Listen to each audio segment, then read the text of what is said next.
Article 2. Whether the essence of God is seen by the created intellect through an image? Objection 1. It seems that the essence of God is seen through an image by the created intellect. For it is written, "We know that when he shall appear, we shall be like to him, and we shall see him as he is." 1 John 3:2. Objection 2. Further, Augustine says, "When we know God, some likeness of God is made in us." Objection 3. Further, the intellect in act is the actual intelligible, as sense in act is the actual sensible. But this comes about inasmuch as sense is informed with the likeness of the sensible object, and the intellect with the likeness of the thing understood. Therefore, if God is seen by the created intellect in act, it must be that he is seen by some similitude.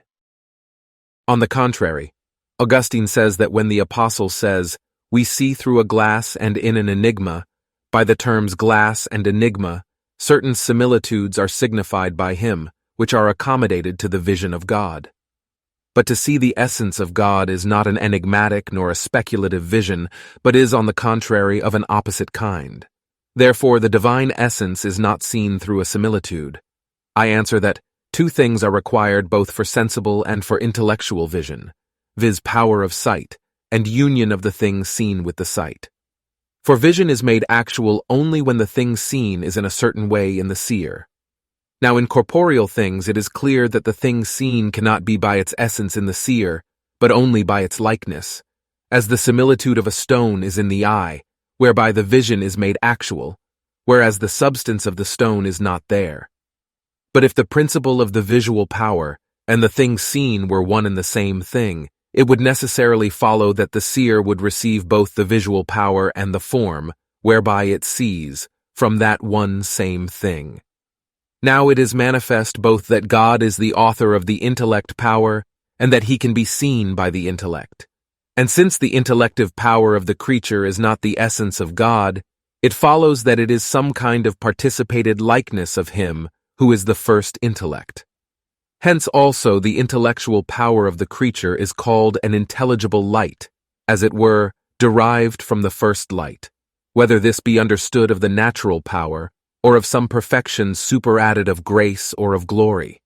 Therefore, in order to see God, there must be some similitude of God on the part of the visual faculty, whereby the intellect is made capable of seeing God.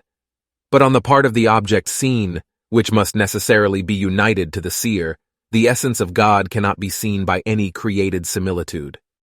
First, because as Dionysius says, by the similitudes of the inferior order of things, the superior can in no way be known, as by the likeness of a body, the essence of an incorporeal thing cannot be known. Much less, therefore, can the essence of God be seen by any created likeness whatever. Secondly, because the essence of God is his own very existence, as was shown above, Question 3, Article 4, which cannot be said of any created form, and so no created form can be the similitude representing the essence of God to the seer. Thirdly, because the divine essence is uncircumscribed and contains in itself supereminently whatever can be signified or understood by the created intellect. Now this cannot in any way be represented by any created likeness, for every created form is determined according to some aspect of wisdom, or of power, or of being itself, or of some like thing. Hence to say that God is seen by some similitude is to say that the divine essence is not seen at all, which is false. Therefore it must be said that to see the essence of God, there is required some similitude in the visual faculty, namely, the light of glory strengthening the intellect to see God, which is spoken of in the Psalm 35:10, "In thy light we shall see light." The essence of God, however, cannot be seen by any created similitude representing the divine essence itself as it really is. Reply to Objection 1. That authority speaks of the similitude which is caused by participation of the light of glory. Reply to Objection 2. Augustine speaks of the knowledge of God here on earth. Reply to Objection 3. The divine essence is existence itself. Hence, as other intelligible forms which are not their own existence are united to the intellect by means of some entity, whereby the intellect itself is informed and made in act.